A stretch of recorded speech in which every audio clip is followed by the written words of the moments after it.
And welcome everybody back to the channel. I hope you guys are having a good day. I hope you're having a good week so far. It's a sunny Tuesday and the weather is absolutely beautiful. Amazing for once people. Smash a like on entry as usual, guys. It's a small channel, so any kind of love that you can give to the channel will be greatly appreciated. There is a lot for us to get through today, my friends. A lot for us to get through. It's a slow news day with small updates. That's how I'd like to caveat today. We are going to talk about Ekitike. Yes, people, we are going to discuss Ekitike, the news that are coming out at the moment with regards to his asking price. Where could he potentially go? Is he going to be Manchester United bound? We will talk about it. We'll talk about Liverpool, who I believe is probably the more likely destination for him. We're going to discuss Ekitike today. Also, Onana, people. Onana, apparently, according to reports, is set to stay at Old Trafford. I'm going to have an unpopular opinion about Onana once we get on that subject. I already know my opinion will be unpopular, but we will discuss the implications of Onana staying, whether or not he is staying, where the news sources come from, whether you believe the news source, and what it means now that he is saying. So that's Onana. We're gonna do Ekitike. There are Antony updates as well. Not anything we don't really know already, but essentially Betis want Antony, and I think we all know that Betis want Antony. Is whether they are going to give us the fee that we want for the player and whether they can structure a deal that we like, that we are interested in. So we are going to discuss the Antony updates. Sancho as well, people. Yes, Jadon Sancho. There are updates on him. There is a interest in Jadon Sancho from Napoli, people. Now, Napoli, of course, they wanted Garnacho before, but it seems as if their interest has now switched to Jadon Sancho. So we will also discuss Jadon Sancho to Napoli on the show, as well, people, as the Omar Berrada quotes. Omar, he's talking a lot of shit. He's talking a lot.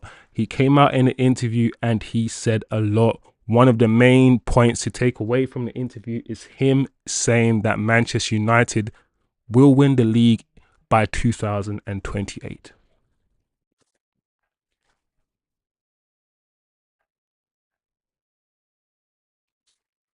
Whether you believe that, people, or not, we're going to talk about all of the quotes. We're going to go through the quotes in detail, find out what this man is saying, because at the end of the day, people, he's the main man in charge. He's the main man in charge. So what his vision is, what he says, it's very, very important that we listen and we understand where he's taken the club, or at least where he wants to take the club. So that's more or less the show today. We got Ekitike, Onana, Antony stuff, Sancho news, of course, Omar Berrada, and I think there is news or further news that Højlund is fighting for his place and he doesn't want to go either. So there's a bit for us to get through today. As I said before we begin, just smash a like, people. You know, leave your comments below. This is an interactive show. It's not all about me sitting here and talking and going through the news and going through the headlines with you. It's all about you guys interacting, commenting, leaving your thoughts, and also you guys steering the show. Wherever you want the show to go, whatever you want to talk about, just comment below and we will get it going. Mate, when can we expect the Embuemo Here We Go? I'm not gonna lie, yeah, that is obviously the next one down. I feel like once Manchester United get a good idea that these certain players are leaving, once they get a good feel that the Jadon Sancho interest is real, the Antony stuff is real, I feel like they'll be more confident in going all in for Mbeumo. I wouldn't worry about Mbeumo. The only thing you would worry about Mbeumo is if Manchester United fall out. He is agreed to come here. So unless we as a club fail to pay the fee that Brentford wants, that's the only reason why he would not go. It's down to us. It's in our hands. It's not like the Gyokeres, where Gyokeres wants Arsenal or whatever it is. So I wouldn't worry about that. I feel like Mbeumo is coming, people. Like, that's my personal opinion. I'm not always right, but that's how I feel. So yeah, let's start, guys. Big up yourself, Garang, as well. Big up yourself, bro. So and big up yourself, Jerry, in the chat. Win the league by 2028. Listen, I need to be smoking what he's smoking. He's smoking that good Cali stuff. Yeah, and that's what I need. I'm telling you. But do you know what? We'll talk about it anyway. We'll get it. We'll get it in. So yeah, Garang, Jerry, big up yourself, people. Let's start with Ekitike. I know you guys might be bored of Ekitike, but we got to start with this Ekitike stuff because I don't know. You guys let me know anyway. Let's go through it, yeah, and you guys let me know what you're saying about Ekitike. So I'll wait a few seconds.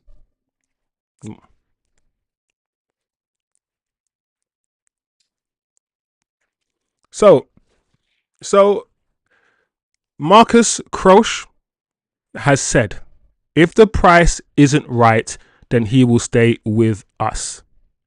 Chelsea never sent a bid and only asked for deal conditions 2 weeks ago.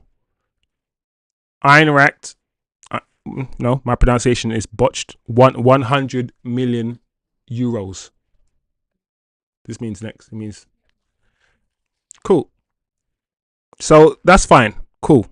The price isn't right. He will stay. They want 100 million euros. That's cool. Everyone understands that. We've heard that before. That's a Fabrizio quote from very, very recently. That's not really hard to understand. That's fine. Now, next one. Although Liverpool, and this is from the Anfield edition, Graham Bailey. Although Liverpool have held talks with Hugo Ekitike this month and interest is genuine, they are not prepared to meet Frankfurt's £85 million asking price for the striker. All right. So it is clear that from Frankfurt's side, they want 100 million euros, which is around £85 million. Liverpool, who have been the main drivers, the main interest, and Chelsea, I don't think either of them are willing to pay that amount for this player. And to be honest, I do not believe Manchester United are willing to pay this amount for this player either. Okay, we continue. Liverpool will find it difficult to strike a deal to sign Hugo Ekitike. Frankfurt want 85 million. So Liverpool, who I think, yeah, Ekitike is probably more interested in, who have shown the more concrete interest in him, are putting it out there that they are not willing to meet the fee. I don't think it means they don't want him, they're not interested or anything like that. They are basically letting this Frankfurt know that, listen, if you want to sell him, lower your damn price. That's what all of this means. That's what all of this means. So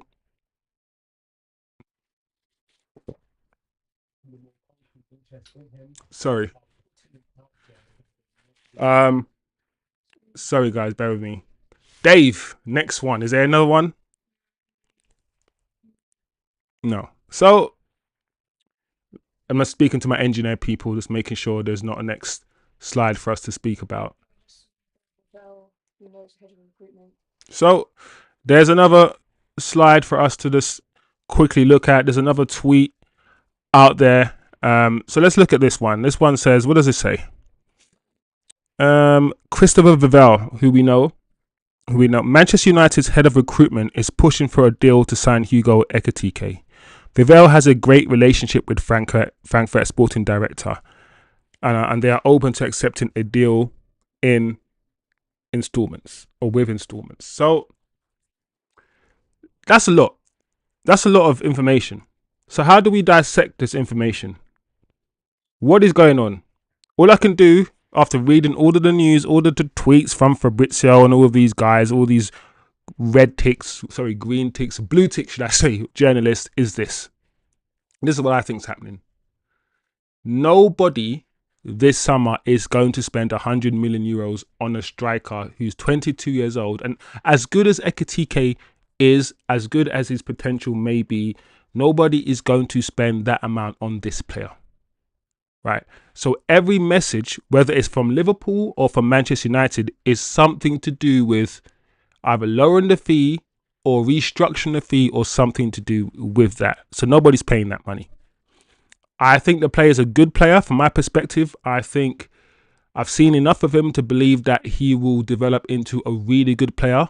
One of his drawbacks, if you're going to call it drawbacks, is that he's not a gunsman. He ain't going to bag you for 25 goals a season. Not yet anyway, but he has the potential to. He has the potential to. He can run the channels just like anyone else does. And he's genuinely a good footballer. The question is, are Manchester United likely to get this player? In my humble opinion, no. If Chelsea and Liverpool act serious, they will get this player over us. Yes, I've heard that he is a Manchester United fan. I think that's true. He has said it, and there's videos of him online saying he's a Man United fan. But even though I'm a Man United fan myself, if I was in his position, Liverpool, who just won the league, or Man United, behave yourself, people. Let's be objective for once and not be biased. You're choosing Liverpool. Maybe not if, I don't know.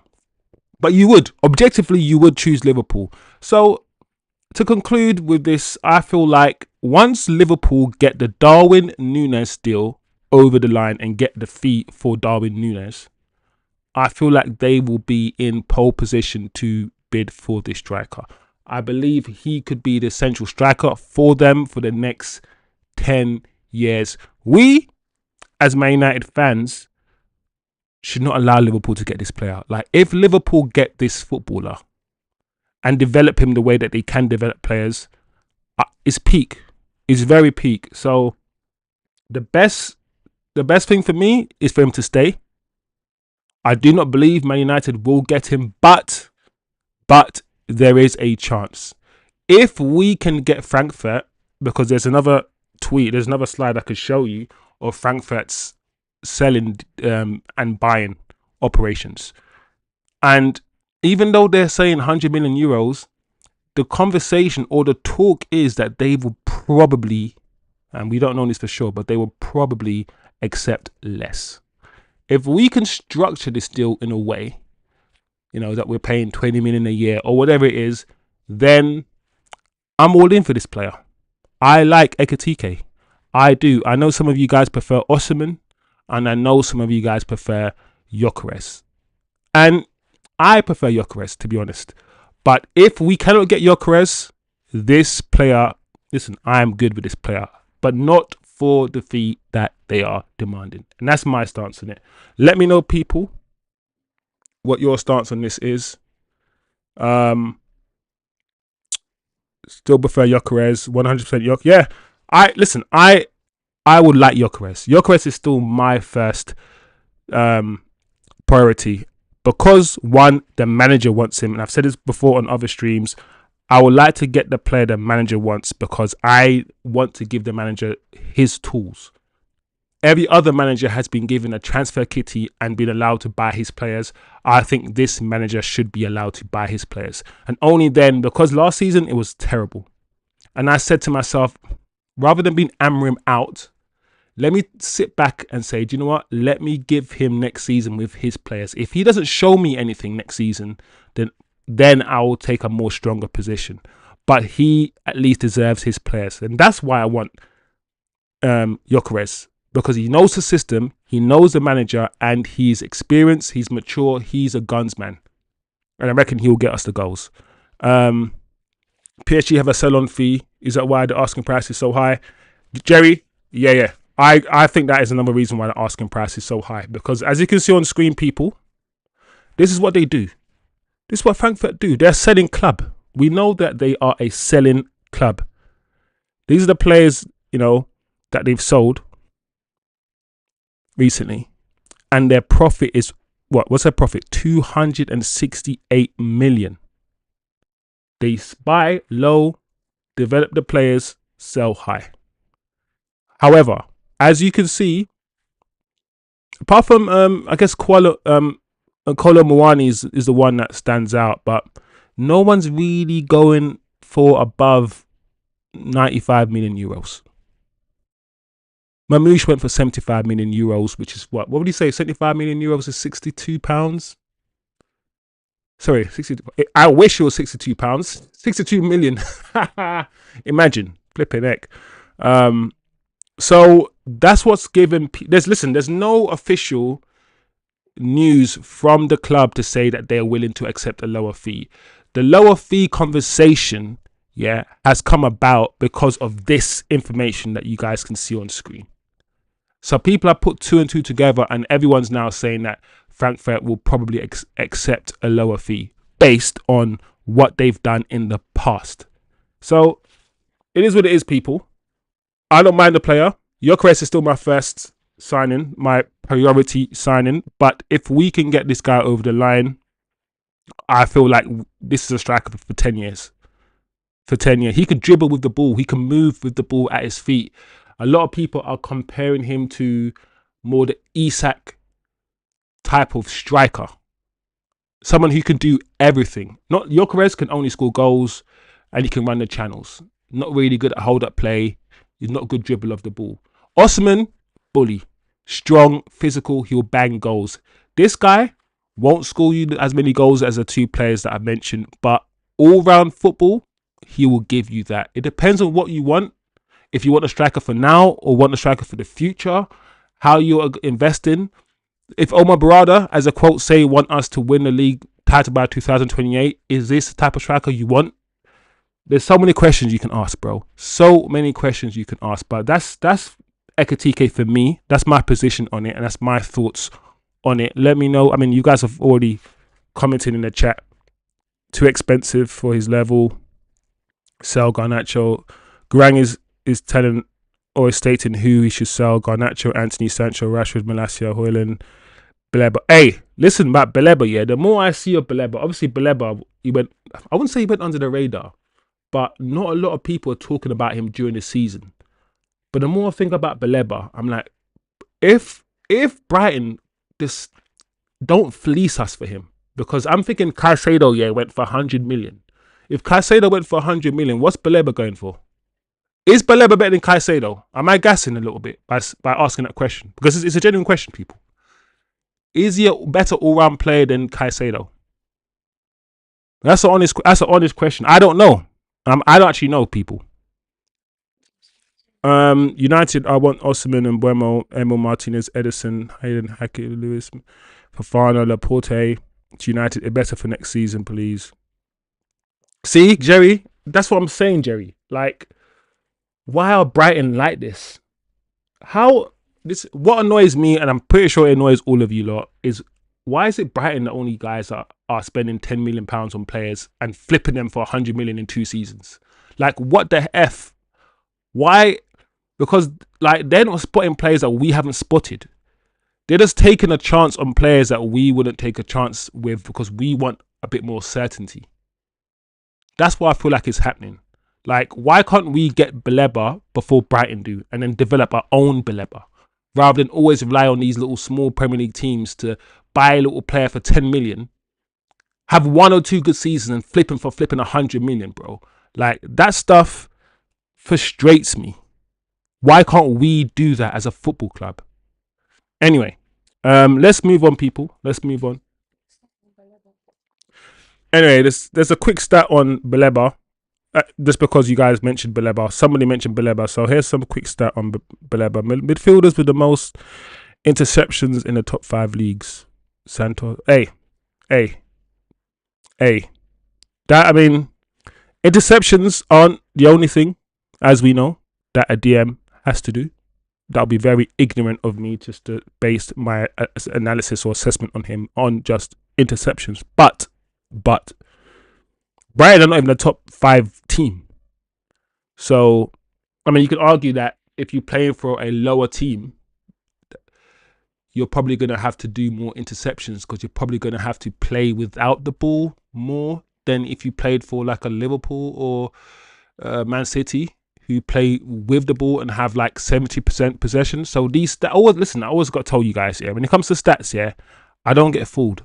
I scrutinize these stats all the time. So it's a decent stat to see that he's there second with the most interceptions in the top 5 leagues. But yeah, we've got to caveat these stats, man. We've always got to caveat. Yeah. I agree, Jerry. We need to teeth these men. We need to flip a drug these men and drag them to Old Trafford, to Carrington. I don't know if I should say that on stream. I might get demonetized. But it's a joke, YouTube. It was a joke, bro. I don't know what YouTube are like these days, man. They're all trying to demonetize people. And plus, I'm not even monetized. What am I talking about? I've only got 200 subscribers, guys. Come on. Help me out, man. Anyway, let's go. Let's talk about Onana. Yes, people. Listen, I'm going to say something about Onana, yeah, that I know you guys are going to disagree. But I'm ready. I'm ready for you guys to have a go at me and say that I'm smoking crack. This is what I'm going to say about Onana. All right. So the news is, and I've been telling you guys on this stream for the past week or 2 weeks, and I've been saying it without this news coming out, I've told you guys already. Andre Onana, and I had a feeling, just a feeling, isn't going anywhere this season. And the more news comes out, the more it is confirmed that this guy ain't going nowhere. He is comfy. So what's his saying? The Athletic. Andre Onana's representatives held a meeting with Old Trafford figures last week, and the goalkeeper is expected to stay this summer. Although Manchester United could still enter the market at his position to sign a backup who can provide him with competition. I always thought that was going to happen. Is there anything else we got, Dave, on Onana? Any sort of official news? Let's see. Let's scroll. Okay. So apparently, according to, what source is this? Manchester Evening News. Andre Onana is expected to stay at United this summer despite speculation. Ruben Amorim has a warm working relationship with him. Okay, before you guys get angry and get annoyed and say that we're going backwards, we're going to be terrible, we're going to, all of these things, right? Because I know what the fan base is out there saying about this. Everyone's upset. I'm going to start off my Onana explanation of my position by saying I am with you guys. I think we need a better goalkeeper. Yeah? I agree. And if it was up to me, if there was a really good, world-class, top-quality goalkeeper out there for us to get, I would really, really try to get him. I would.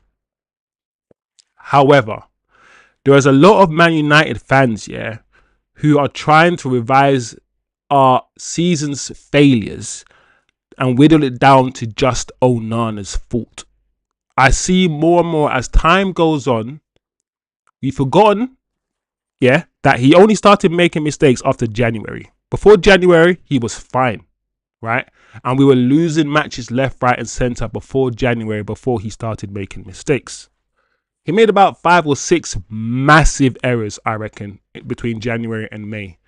The corner that he should have saved, the one that he parried out straight in, I think, against Brentford, the goal he conceded when the ball was literally shot straight at him and it still went in. He made about 6 big errors that led to goals, at least, yeah? Yeah, that's fine. But my thing is this.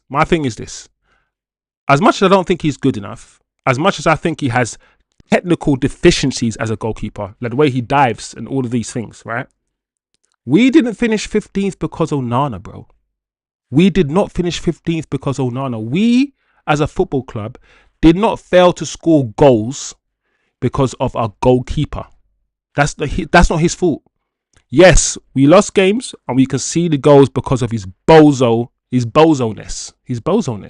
That's a word. Whatever. Yeah. But our position, our rubbish season isn't just Onana's fault. It's a combination of many factors. I think Onana last season played as badly as anyone else played. He played as badly as Højlund played and as badly as anyone else on the field played. The difficulty with him playing badly is that when he plays badly, we concede goals because he is our goalkeeper. He's not allowed to play badly. If he has a shit game, we concede goals. However, if I told you, and I don't know for sure, that the amount of goals we conceded this season is not really that much more than anyone else. We didn't concede that many more goals than anyone else. Our problem was scoring goals. So, that being said, if Onana's made a mistake in one game and we have Mbeumo, Gyokeres and Cunha and we're scoring 3 goals a game, his mistakes don't matter because we're winning these games. I remember when De Gea came and De Gea was making mistake after mistake. De Gea couldn't come for corners and every team was scoring corners past us. It took him about 3 or 4 seasons to get out of that and start, feeling himself and getting used to the physicality of the league. Now, I think Onana's issues are different. I think Onana's issues, some of them are technical. His way he moves his feet, for instance. So I'm not saying that he's the best goalkeeper ever, and I'm not saying I wouldn't change him. All I am saying, people, is that I believe some of the criticism of him is not objective, and it's just you're looking for a scapegoat. Sometimes we're looking for a scapegoat to blame all our season's failures on, and all our season's failures should not be pushed on Onana. Should Onana leave? Should we get a better goalkeeper? Yes. But I believe if we reinforce our front line and we're banging in goals like we should, he makes less mistakes. Yeah. And the mistakes are less important if we're winning 4-0. That is all I'm saying. So before you guys kill me and have a go at me, that's all I'm saying. That's it. So I did say he was staying, Onana. I think he is staying. Me, when everyone got excited and started talking about Emi Martinez, I was like, do you know what? He's a better goalkeeper than Onana. But we are replacing one madman with another madman. Like Emi Martinez, let's not forget, he got sent off in the game against us because he came out of his goal and wanted to be a right back. And he wanted to take a man out. So Emi Martinez played for Arsenal and he got sold because he was a madman. So I don't want a madman at the back. I need someone who's just chilled, calm, composed, and fills the defense with confidence. That's what I need. I wouldn't mind Martinez, but I don't understand how you can hate Onana and just love the idea of Martinez. I prefer Martinez, but with the caveat that he's also a madman. He's erratic, bro. Let's not pretend Martinez is not erratic. So I know a lot of you are annoyed. I was looking forward to Onana leaving myself, despite what I've just said. But him staying isn't the end of the world. Listen, I might be eating my words, guys. I might be eating my words. When the season starts and Onana lets the ball go through his legs, yeah, I don't know. I think you guys are going to come on the stream and you guys want to fight me, which is fine. Because I could probably take you all on. It's cool. But that is what I think about Onana. I don't think Onana is the biggest problem. I feel like we can reinforce or get a better goalkeeper next season or in the summer once we've got the attackers in. So I'm not vexed. I'm not annoyed with Onana staying, especially if we are going to get a goalkeeper that's going to fight for Onana's position. I'm not too vexed with that. I'd prefer if Onana left, but I'm not going to be as mad as I know some of you guys will be that Onana is staying. Now, that being said, let me know, guys. Like I said, I reckon most of you guys would disagree with me. And most of you guys just want him gone. End of story. And I get that. Don't get it twisted. I get that. So, that's the latest on Onana. He is staying. Plus, I'm not going to lie. We, as Man United fans, because Man United are the biggest club in the world, we overly scrutinise and we overly demean of players to the point where nobody wants to buy them. Like, they're either really, really crap, like Onana and other players, and we need to get rid of them, or they're the best players in the world, like Bruno. Like, there's no middle ground. And because every Man United news gets blown up, whenever we as a fan base start not liking a player, start criticising a player, everyone hears about it. So we can't be going around saying Onana is the worst goalkeeper in the world. Who wants to buy him? Who wants to buy him? No, nobody wants. Like you can't market like that. Nobody markets like that. This is the shittest goalkeeper in the world. Please buy him. I don't think anyone's gonna come in for Onana. Anyway, so that's where we are. That's where we are. Let's see what you guys think. Garnacho is a flip flopper. Hey, big up yourself, Ranjit, bro. Big up yourself, man. Garang, if we get Cunha on left, Semenyo on the right, and Burma as number. Listen, I will take that. I will take that. Garang. We need Brighton scouting, and yeah, we read that. Where do Wolves get so many good players? Bro, they raid the Portuguese league, man. Wolves. I remember one time the whole Wolves team, yeah, was just Portugal. But yeah, that's Nuno, innit? That's probably Nuno's and Nuno's people. Best thing that could happen is Onana gets in. No, Ranjid. The best thing that could happen is Onana gets injured in pre-season. You know, that's funny, but it's not funny. But it is. The whole team were crap from back to front. Please, he flaps around like a sea lion with a beach ball. Guy is the worst keeper ever born. I can't defend it. I can't defend it because Onana's like his techers is weird, bruv. Onana's techers is weird. He has weird techers. Let's be honest, he does. I know he's from Poole, but we should have gone for Calais. Yeah. Jerry's right. The whole team was rubbish. Relegation battle granted again. I don't know, man. Like I said, Onana was Inter Milan's goalkeeper when Inter Milan reached the Champions League final. He was Ajax's goalkeeper when Ajax were doing things. Like, we can finish in the top four. If Onana makes 5 big mistakes a season, and like I said, we have a front line, that rather than scoring 40 goals last season like a group of dickheads, because the reason why we played so crap and we lost so many games is because we didn't score goals, right? So imagine, yeah, if the front three of Gyokeres and Bumo and Cunha were giving you 50, 60 goals. Then we're good. We're good because if we maintain the goals conceded like we did last year, we go up the table immensely, bro. Like, Onana is a problem. He is. Let me just reaffirm, but he is not the main problem. However, I still would have liked him. I still would have liked a better goalkeeper. Anyway, that's the Onana. That's funny, bro. Jerry's right. The whole team was rubbish. Ranjit, maybe not an injury. If he got pregnant, he would take time off. You guys are acting mad, I swear. Relegation battle granted again. All right. Let's go. Let's talk about Antony. Let's talk about Antony, people. What's the news on Antony, Dave?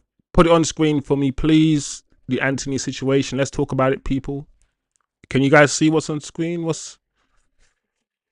All right. So, Antony. Let's talk about it. Let's talk about it, like Trick Williams would say. Let's talk about it. Real Betis have proposed a... Listen, I saw this here and I wanted to slap somebody.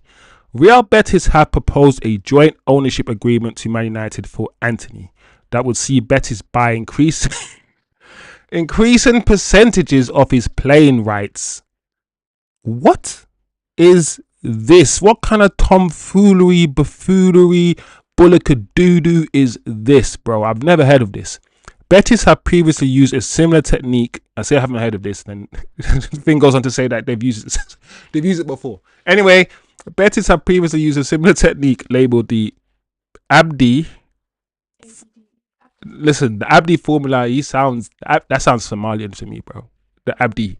I had a friend called Abdi, but obviously Abdi Abdullah. Yeah, so this is not even European. I'm joking. I'm playing people. In order to sign Abdi, they named it after the player. Okay, there you go. All right. See, I didn't even read that far, and I knew. In order to sign Abdi Ezalzouli from Barcelona in 2023. All right. Jokes aside, people. Jokes aside, this is some BS, bro. I can't believe they tried to do that. Like, the cheek, yeah, for you coming to Man United and say, do you want to co-own this player? Do you want to? No, bro. Buy the damn player, please. Listen, I'm one of those guys who believe, yeah, who I say believe that just because you don't work or don't fit in at Manchester United, just because your time at Man United didn't go successfully, it doesn't mean anything. Like, I don't believe the Premier League is the best league in the world. Otherwise, an English team would win the Champions League every year, but they don't. Like, just because this league is based on more power and pace, is based on more physicality than the other leagues. The other leagues are more technical. It doesn't mean it's the best league. We watch this league and we love this league, but football can be interpreted many ways. We like the kick and run, back to forth Premier League madness. We don't like the sort of like tactical Italian stuff. We don't like all of that stuff, but it doesn't mean it's whack. And Antony has shown that he could do well in Spain. When he came from Ajax, he came from the Dutch league, and he's shown that he can do well in Spain. Just like people like Sancho. Sancho's shown that he can do well in a different setup. In Dortmund, he was baller. At Man United, where the league is more physical and based on pace and power, where you have to just beat your man. As a winger, you got to go on, get your man, and go on, tackle your man, and go and try to beat your man. That's not Sancho's game. So there are a lot of players who will come to Man United and just won't do well. Won't do well. It doesn't suit their type of game, and it doesn't mean they are crap people. I think we need to have a fundamental understanding of that on this channel. That being said, he's clearly not wanted at Man United, clearly not needed, just like Sancho and Rashford, on high wages, and I agree, we need to get rid. What Betis are trying to do right now, I don't know. I feel like I need to grab them and shake them. Come and buy this player. Give us the £40 million. I reckon 40. What do you guys think? 40 M's? I think so. £40 million. Is that too much, people? £40 million, I don't think is too much for him. He played well for Betis. He's back in the Brazilian team, back in the Brazilian squad as well. Like, he's 23, 24, still young, better than Garnacho. Give us some money for him if you want him. That's all I'm saying. AG507 says, hope Betis buy him for God's sake. Yeah, I feel like we, especially with the Cunhas and Bumos, they're more direct. They're more suited to the Premier League. If anything, I would say they're more Man United type players. We went far away. I remember back in the day when we used to get Premier League proven players all the time. We used to always look at the Premier League first. Get your Michael Carricks. Yeah. Get your Berbatovs. Raid West Ham. Raid Tottenham. Get Premier League proven players. Get Tevez after his 2-year loan spell with West Ham, for instance. Get Wayne Rooney, the best up-and-coming English talent. We did that as a club. Now it's harder to do so. The English tax is real. That English 20% fee added on all English players is just not serious. But we need to go back to getting the best of the Prem. So Antony, best of luck. I think we need to get rid of him. Give us the 40 M's. Let's go and let's move on. So what's Ranjit saying? Prem is about pace and power and skill. Hard to tick all boxes. Yeah, you kind of need a bit of that in the Prem, and that's why, Ranjit, when Premier League clubs play European clubs in the Champions League and go up against the PSGs and some of the other clubs that are not just pace and power, but they have technique, they have technical ability, that's when we see, okay, it's not just about how quickly you could run. Because when you're in a low block or facing a low block, you can't do pace and power against a low block. You got to just be tactical. You got to be technical. You got to move. You got to have more about you than just being quick.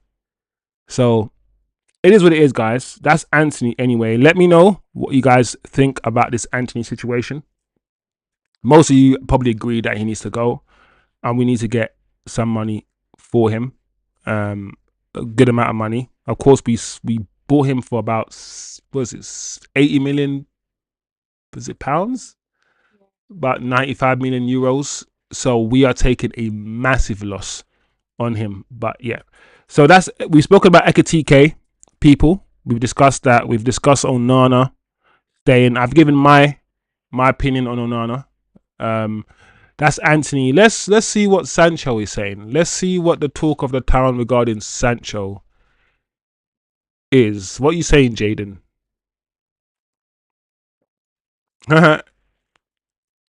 You're funny. But yeah, let's. So Napoli are exploring a deal to sign Jadon Sancho, according to Sky in Italy. So this is a good source, people. It's not any foolish source. This is Sky in Italy. The club are also considering the possibility of signing Darwin Núñez from Liverpool. And that goes back to my first comment about the Ekitike.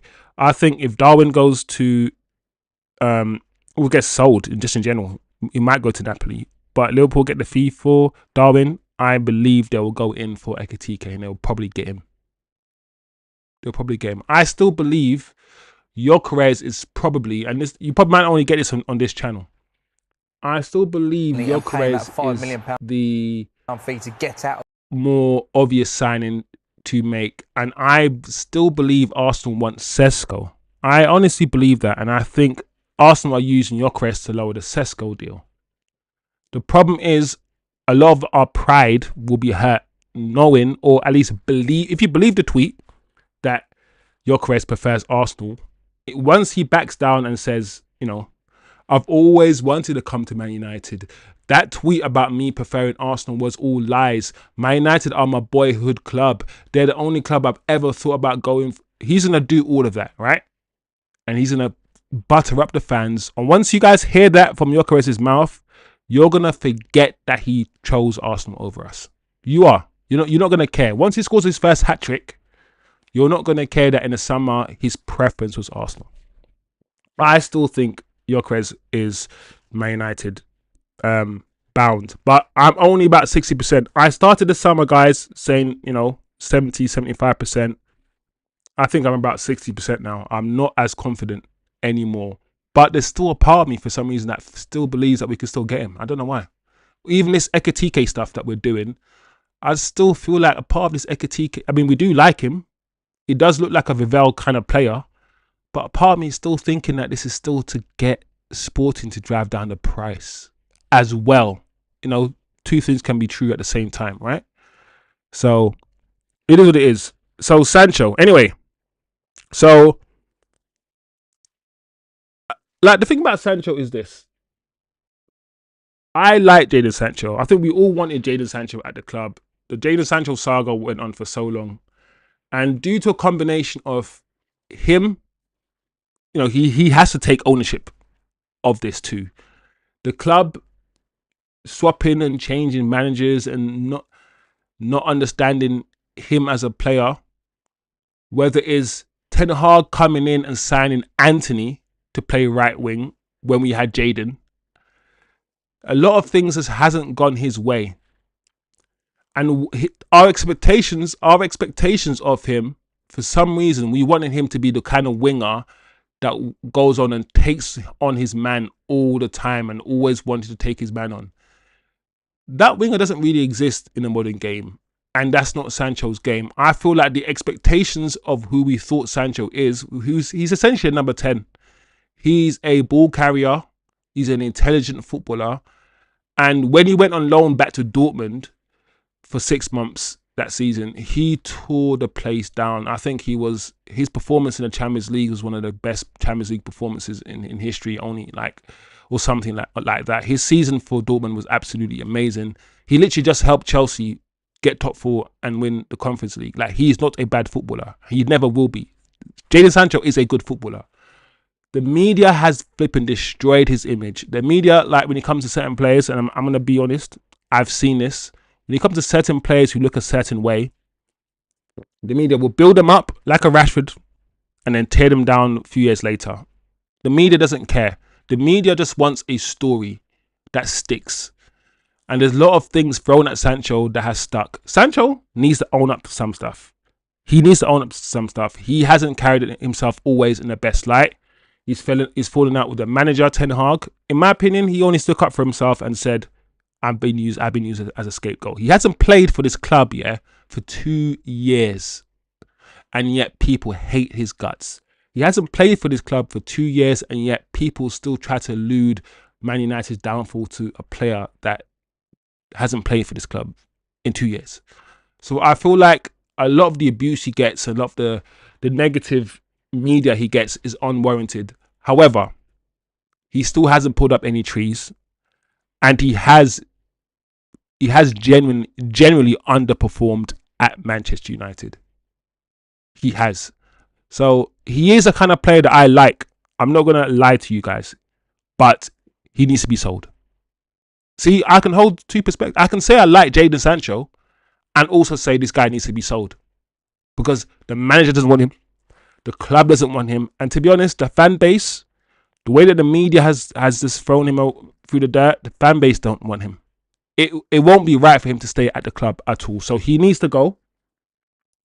I think going to an Italian league, slower pace, good for him. You know, look at what McTominay is doing for Napoli. They won the league. If Napoli can get Sancho, right, and then get Darwin Núñez, they might win the league again next year. And that's good for Sancho. So I hope Napoli put in a bid. I hope they're serious about the bid. The issue with Sancho is his wages. Like, Sancho needs to realize that he might have signed to Man United, right, when he was 19, 20, whatever it was, where he was the most sought after young, wide player, English player in the world. And therefore, yes, 200 grand, 250 grand a week, you could potentially argue he deserved that. However, based on the last 3 years, nobody, is giving Jadon Sancho 250 grand a week. Nobody. So if he wants to kickstart his career again, he needs to lower his wage demands. His wage demands is the reason why he's not at Chelsea at the moment. Chelsea offered him 150, 160. He said, no, that's 100 grand less than I'm currently getting at Man United. I'm not doing that. I don't know any team that's going to accept 250 grand a week or pay him 250 grand a week. So if Jadon is serious, lower your wage demands and go and play some damn football, bro. Like, that's the only advice I can give you. Put your head down. Stop tweeting things like freedom, because all you're doing is winding up the Man United fans, and you do not want to wind up the biggest fan base in the world. You don't want to do that, and your current club. So shut your mouth, put your head down, go and play your football and prove to everyone that you still got it. When you went to Dortmund for 6 months, you showed people that, I can ball. At Chelsea, you were inconsistent at Chelsea, but you did enough at Chelsea for them to offer you a contract that you refused. So, for me, personally, I wanted Sancho to show himself at United. I did. But it hasn't happened. And I got bite that bullet and I got to move on. You know, like I said on this channel, I'll have my favourites and I have the players that I like, but I have to be objective, people. And I have to be honest and can't just be emotionally driven all the time and be like, oh, I want Sancho, I want to keep Sancho. No, he needs to get sold. He needs to get sold. So, let's see what you guys are saying. Sancho is all about the money. Could have gone to play plenty of clubs, but won't take a pay cut. Yeah. Just take a pay cut, bro. I don't... Like, him and Rashford are similar. They both need to understand, that the money that they're getting at Manchester United, they will not get anywhere else. And that's probably why they're still here. That's why they're still here. So, I've heard Sancho was balling out at BVB and United ruined him. I think I saw Bayern looking at Sesko now. Ooh. If you got any links, Jerry, dash it in the chat if you got any links of that Bayern stuff so we can talk about it. I've heard Napoli may be open to swap deal with Osimhen. I was at Sancho debut, got England when he was 17. He scored against grown men. The way Ten Hag treated Sancho was stupid. If your manager made you eat lunch away from your colleagues, would you be chill? Freedom to Turkey. What are you saying? Sancho should go to Turkey? Is that what you're saying? Kazi. Galatasaray or something? Fenerbahce. And team up with Fred at Fenerbahce. Ranjit. Sancho, I think, is his application. Do you know what? I think some of it is application, but I think some of it is his style, bro. I think Sancho, just like Martial, just like a little Berbatov, just like these guys, they don't have that that garnacho style. No when garnacho is all running, he's got that scatty run. I call it the scatty run because garnacho looks busy, but he doesn't do anything. Like Sancho is smooth. He doesn't run like he's crazy. He's not very quick. He's got nice speed, but he's got a very languid style. Very languid style, yeah. And in a capitalistic world, yeah, where everyone needs to look like they're doing some stuff, he can come across like he's not bothered. He can come across a bit too chilled, and that winds people up. I think it's more the perception than anything else. Sancho's not going to change. He's always going to be that kind of footballer that just takes everything slow, takes his time, and all of these things. But I hear your point. It is still application. I feel like Jadon Sancho, and this is just a feeling. I feel like he feels like he's made it, and he doesn't want to improve. You know what, a footballer that doesn't want to improve? I feel like that's Jadon, and I feel like in the Premier League he can't play. He can play in the wings, but I feel like I was going to say play him in the centre, but playing as a number 10 in the Premier League, yeah, against these Premier League defenders is also a madness for Jadon. I don't know. So, good luck, man. He's going to go. He's going to go. I think he should go. He needs to go. And we need to get a good fee for him. Like another way to look at Jadon Sancho is the fact that every summer there's always about 5 clubs that want to sign him. So as much as people want to hate Jadon Sancho, every summer, there are many, many clubs that want to sign him from us. Whereas players like Rashford and other players, they struggle to find clubs. He never struggles to find clubs. We could see everything that you're... Yeah, I was trying to find. All right. That's Jadon. That's my thing on Jadon. I know you guys have been talking about Jadon. Like I said, to be honest, I think most United fans have come to the realization that he's gone. He's gone. Rashford's gone. Antony's gone, and we just want to get money for them. We want to get the money for them so we can reinvest back into the squad. So let me know, people, what you think about this Napoli. I want him to go Napoli. I wish he would go Napoli, but for some reason, I don't think this Jadon Sancho saga is going to end anytime soon. So this is the one thing I want to end on. If you want Sancho to be sold now, and for United to get the money now and start spending that money, no. I reckon this Sancho situation might take another month. He's not going anywhere anytime soon. Neither is Rashford.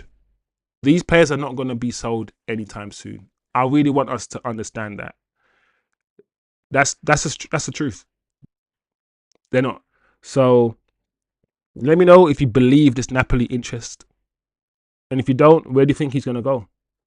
Because I, personally, this is one area where I don't really have any idea where he's going to go. I don't actually know, people. So, yeah. Fenerbahce, Kaz. Yeah, big up yourself, Kazi. Thanks for joining the stream, my G. Erik ten Hag sent freedom to Netherlands to get his mind straight for 4 months. Look how that turned out. That's funny. Listen, Ranjit, I think the number 10 position is his position. You know how like you play Messi out wide, but Messi's a 10. You play Neymar out wide, but Neymar's a 10. You play Ronaldinho out wide, but Ronaldinho is a 10. Jadon Sancho is not a winger. He's not going to blow past somebody. He's not that guy. He is a skillful... everything Jadon does is purposeful. If he knows he can't beat you, he's not going to try to beat you. And that's a frustration. You guys, try to beat him. Go and get him. Go and beat him. He's not going to do it. Like, he's quicker than me. I'm not going to try to beat him. I'm going to get the ball. I'm going to retain possession. And I might pass it back. And as soon as he passes back, you hear the whole stadium groan. Why is he passing it back? Just go and get him. Go and get him. Jadon needs people to link up with. He plays the game, yeah, different to how... or to what people who watch the Premier League want the game to be played. You want the Ryan Giggs, you want the wingers to beat a man and do all these things. That's not Jadon. So Jadon just annoys a lot of people with how he plays. But because of my brain, right, I can accept so many different types of footballers, and I can accept the fact that football is played in so many different ways. I can be like, cool, that's how he plays. He would suit this system. Cool. He's a more direct winger, like a Madueke or Garnacho. He will suit this system. I think we need to get into the habit of identifying profiles correctly, knowing who can play well where, without saying that they're crap. Yeah? A system can destroy a player or make a player. A system can either hide a player's deficiencies or flipping highlight a player's deficiencies. So it is what it is, people. It is what it is. Let's move on quickly. Omar Berrada. Omar Berrada for shizzle. Yeah. Our guy, the top guy, the COO, CEO, whatever he wants to call himself. Yeah. Let's see what he's been saying, because he's been talking up. He's been saying a lot of stuff. He's bringing the smoke. Not really smoke, to be fair. I'm overdoing it, but this guy's talking a lot, you know. And I'm like, I don't know. All right, let's see the first quote. Let's see what's going on the screen. All right. So Omar Berrada had an interview, I think, with Andy Mitten. Correct me if I'm wrong. And in that interview, there are many, many quotes that many people are assessing, analyzing, and having conversations about. So on this channel, we will go through the quotes, people, because at the end of the day, people, he is the guy who's in charge of everything now, right? He's the top guy. So we kind of need to know where he's taken us as a football club. So here's a little quote just to start off with. He's outlined his plans for 2028, and he's just said this. Can the team win the Premier League title by 2028? Of course. We've just finished 15th, and it seems an impossible task, but why not aim for it? Why not do everything in our power? Okay, people. What do you think? Are Man United going to win the league in 3 years' time? Considering what investments Man City are making. And these Man City players that they're buying are not 35-year-olds. They're buying young players that are going to get better. They're buying some of the best footballers in the world. Liverpool just bought arguably one of the best midfielders in the world, and he's young. So unless, I don't know where he's getting his confidence from. I want you guys to tell me what he's seeing that we're not seeing. He must know something. He must spoke to some witch or Mystic Meg. He must spoke to some fortune teller and they've told him something, because I don't know about that. I wish, I hope, I pray, and like I say on this channel, I'll pray to every god if I have to. I'll pray to Muhammad, Jesus, Buddha, Allah, Krishna, all of them. Yeah, if I could. But I don't know if they would help me. I don't actually know if they would help me. I don't know if they would grant my wish and make Man United win the Premier League in 3 years' time. I don't know. So, here we go. Here's some more quotes, people. Omar Berrada on why the club backs Ruben Amorim. So, by the time that we got to now, June 2025, we will have all the discussions about what does the squad need. The 2 to 3 year plan to get a squad that's capable of winning the Premier League. See, I want to stop there, yeah? And the reason why I want to stop there is because when Ten Hag was at the helm, yeah, I kept saying to everyone on my stream that the most important thing after his first year, after being in the league for your first year, getting beaten, seeing all the top teams, you have to understand the league and then understand what you need to win this league. Do you need pace and power players? Are you going to do Man City and get loads of technical players and not really do the pace and power and just keep the ball? What is your plan? And clearly, Ten Hag believed to win the league, he needs to get loads of pace and power. He needed to do the high line thing, play 6 people up front and only 3 people at the back, everyone pressing high, leaving the midfield with a big hole. After the first year, he assessed everything and he decided, in order to win the Premier League, this is what I needed, right? That was a failure. I believe the way he assessed the league and how he determined what was needed to win the league, I don't believe he did it correctly, and I don't like it. Højlund, Antony's, all of these, the Mason Mounts, all of these things. And this guy, yeah, bought all of these players, yeah, and he's not trying to take any with him to Bayern Leverkusen. Anyway, let's not even go with Ten Hag. So the point I'm trying to make is this. It's important, yeah, to know what the manager believes is required to win the league. It's important to understand, yeah, that these signings that we're making is not for now.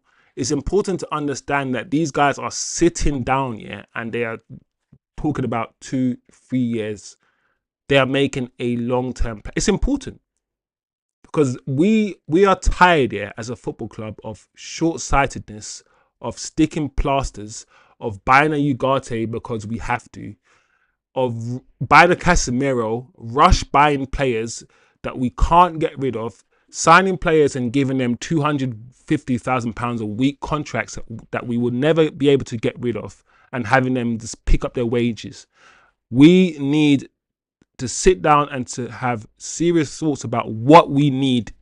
So I'm not agreeing that we're going to win the league by 2028. I'm just saying that I like the idea that these guys, they should be doing this. I'm not easily pleased. I'm not saying I'm easily pleased, but I just like the idea that these guys are talking about a plan. Anyway, let's go and finish the quote. We have a very clear roadmap of how we're going to get there. Cool.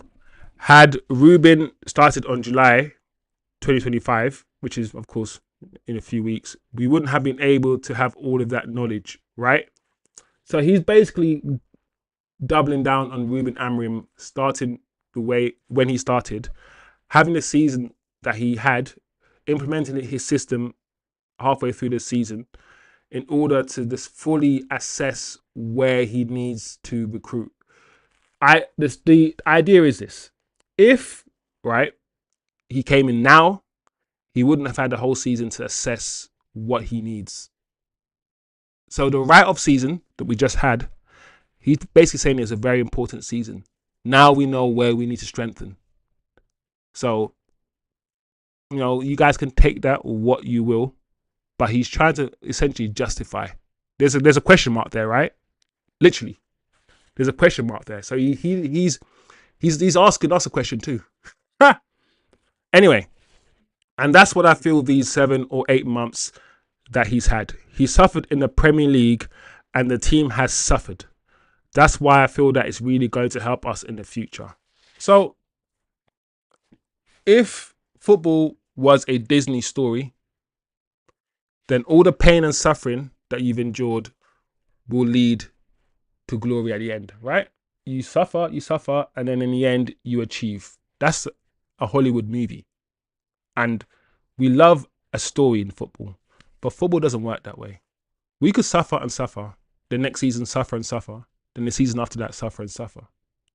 That could also happen. The picture has been painted by Omar. The suffering was needed. We needed to bring him in. The 8 months of crap was needed for us to weed out the players that we don't want and all of these things, to assess the positions that we need to recruit for. So he's painted a picture that's believable. He's painted a picture that you can get behind in a way.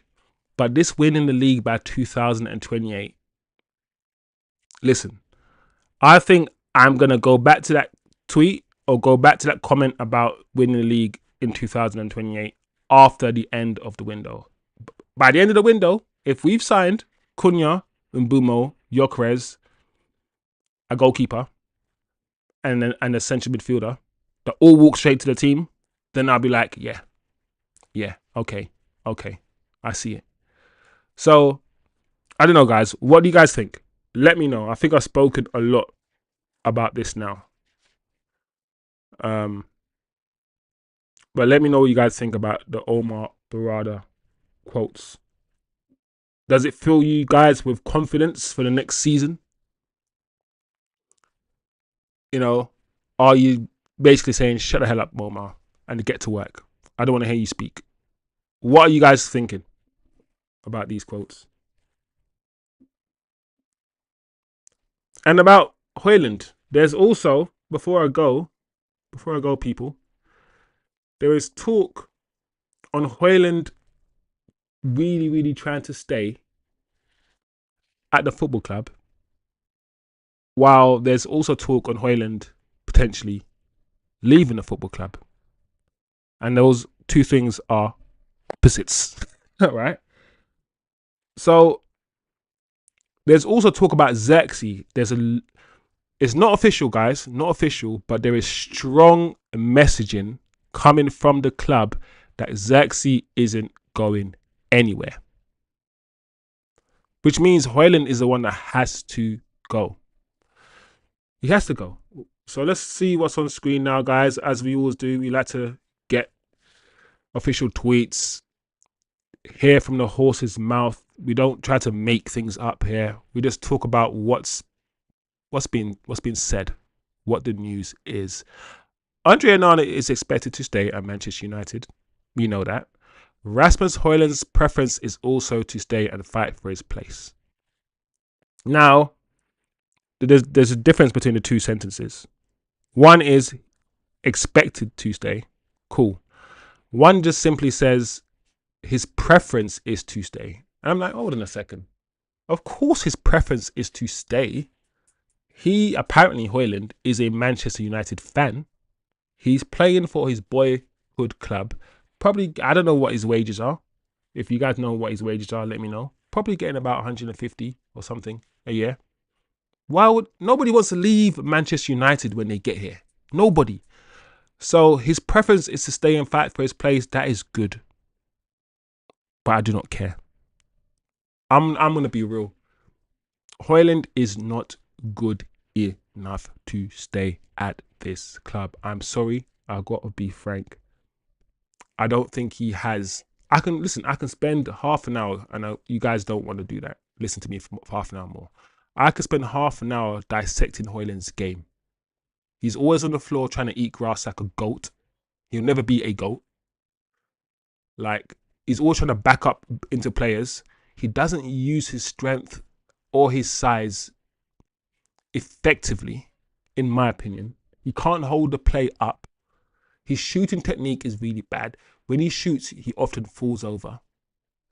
Yes, I know confidence is not with him right now. And Man United, we're not in a stage where we can develop players. There's a lot of people, and let me be honest, I say a lot of people, but there's one person in particular that loves this guy and wants him to stay, and that's Mark Goldbridge from the United stand. I understand why. I mean, Mark Goldbridge likes Luke Shaw. He likes Garnacho. He likes Højlund. He likes certain players that look a certain way. That guy. That's all I'm going to say. I'm going to leave it there. But if you're still backing this striker, if you still want this striker to stay, I want to know why. What qualities, and I don't want emotional reasons. I want almost objective reason. What qualities does he have, do you think, that at the age of 21, 22, he doesn't have now, but he will just miraculously gain these qualities in the next year or two? Like, if you've been playing football for 22 years and you can't play with your back to goal and control the ball, it's not something you can learn in a year. Like, I believe some people overestimate the level of growth, that some players make during their professional career. Like, what you've learned, by the age of 18, you go on and you refine it. You don't go from being a 3 out of 10 player to being a 9 out of 10 player in a season. That doesn't happen. It doesn't ever happen like that. Like Wayne Rooney, Neymar, Messi, all of these players, that were ballers at the age of 25 were already ballers at the age of 18, bro. You should see 17-year-old Neymar. You should have seen 16-year-old Rooney. These guys were balling from the age of 15. A lot of these ballers, a lot of these world-class talents. This guy needs to go and play rugby or something. Do you know what? I might be a bit harsh. I will say this to finish off with Højlund. His physicality, his physicality, for me, makes him prime to go back to Italian league to the Italian league and do well. That's where he came from. I think his stint in the Premier League might have, who knows, he might have learned something. And I think if he goes back to Italy, he will be absolutely fine. He'll be fine. But to take somebody who played on the right or left wing for Atalanta, that's where he played, and try to turn him into a world-class striker for Manchester United right now in this time was the stupidest decision I've ever seen for the amount of money that we paid for him as well. Ridiculous. Absolutely ridiculous, people. So that's Højlund. That's the update on him. I'm expecting Højlund to go. I am. I don't know yet. I'm trying to decide in my head based on all the news, based on all the talk, based on my connects as well up in Manchester. I don't know if it's going to be a loan with an obligation, a sell, or just a loan. But I strongly believe, I'm about 70% certain that Højlund will leave this summer. That's where I am with Højlund. Let's see any more comments before I go. Top 3, City will always have an edge. Money talks for sure, but it's definitely doable. Oh, you have... Okay. I hear that. I hear you, Ranjit. I hear you. Celtistic. People should be more angry at Højlund than Onana. I agree. Like, Onana has done more good things than Højlund has done good things. Højlund has done more bad things or made more mistakes than Onana has made mistakes. The difference is between a striker and a goalkeeper is that when a goalkeeper makes mistakes, it leads to him conceding a goal. When a striker makes a mistake, it just means he doesn't score. That's what it means. It means, I fluffed my lines. I didn't score because I miskicked the ball or whatever. So the repercussions are just different. But I'm getting rid of Højlund before I get rid of Onana. They're playing different positions, so I guess it doesn't really matter. But I agree with that. The fan base should definitely be more angry with Højlund than Onana. But there's always that, he doesn't get service. Oh, he's young. Listen, cut the crap. You're either good enough or you're not. And that's it. That is it, people. You're either good enough or you're not. No one was saying Rooney was too young when he scored a hat-trick at age 18 in a Champions League, in his first Champions League match. No one was saying he was too young. No one was saying Giggs was too young when he made his debut at 17. And Beckham and Scholes all made their debuts at 8. No, that's a lie. Some people were saying that you can't win. Remember, you can't win anything with kids. Remember these quotes when all of these Class of 92 came out. You can't win anything with kids. And what happened? We won with these kids. We won with kids. So it is what it is. It is what it is. But talent is all that matters, man. That's all that matters. Talent. So that's it, people. We spoke about Ekitike, what's been happening today. We went through the Ekitike news today. We've had discussions about all the tweets, all the news that we could find about him. We've discussed it. We've gone and we spoke about Onana. We looked at the tweets. We looked at the news circulating Onana today. We went through that. We went through the Antony news today. We've gone through a bit of Højlund news, Højlund updates today as well. We've spoken about Sancho to Napoli interest and any updates on him. We've literally just gone through the Omar Berrada quotes and we've given our opinion on these quotes. So I feel like we've gone through today, as we always do on this channel, the majority of the main Manchester United news. I will always try to get all of the news to you guys, all of the talking points in just one video and just go through them all, summarize everything that's been said today. There's something on the screen as well, guys. Let's quickly go through that before we leave. It's just a quote from Omar Berrada regarding Cunha. Omar Berrada on Matheus Cunha. He's a player that fans will love. we can talk about his technical ability. He can play in 3 different positions. He's a playmaker. He can score goals. He can make assists. I think he'll get the crowd on their feet. He has a certain confidence that people will really appreciate.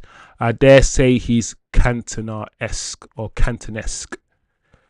Listen, this Omar Berrada guy is trying his best to get into our psyche as a positive human being who just wants to spread positivity and love. Like my guy said in Sinners movie, cornbread, we just love one another. That's what Omar, listen, he has to do that. There's a lot of negativity around the club, and he's trying his best to just spread some positivity. I think we are all Man United fans are happy with the purchase of Cunha. And I can speak on all of us, on behalf of all of us, and say that we are all looking forward to what he has to offer and what he can do, So let's see what happens with Cunha. I can't wait to see Cunha in that left 10. If we get Mbeumo in that right 10 and Mbeumo with Ahmad. I pray God, please let this manager play an attacking style of football. Last season, we were dying. This manager last season, kept playing defenders at wing backs until he got Dorgu. And there's a few people who don't actually like Dorgu. I don't mind Dorgu. I'm cool with Dorgu, but I hear murmurings in the fan base about Dorgu already, the 20-year-old, and I'm like, let's give him a full season, and then let's talk about Dorgu. But this manager kept playing Dalot and Mazraoui as wing backs, and we know in this system the wing backs are attacking players. They join in the attack. They make the attack 5 with the front 3. And I just pray that he plays Ahmad and Dorgu. Well, I guess he has to play Dorgu if we don't get an upgrade on him.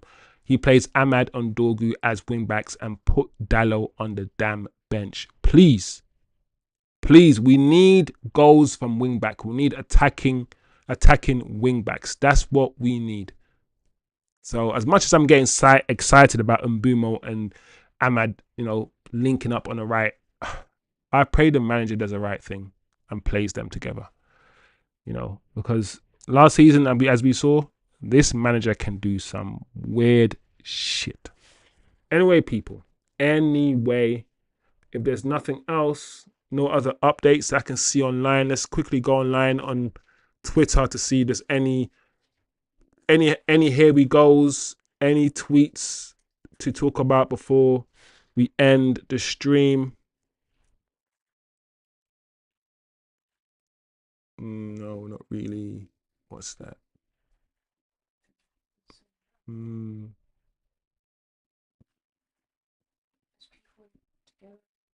Yeah.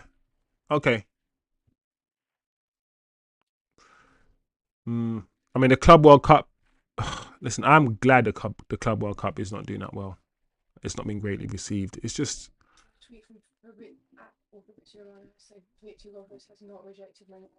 When's that? 2 hours ago. All right.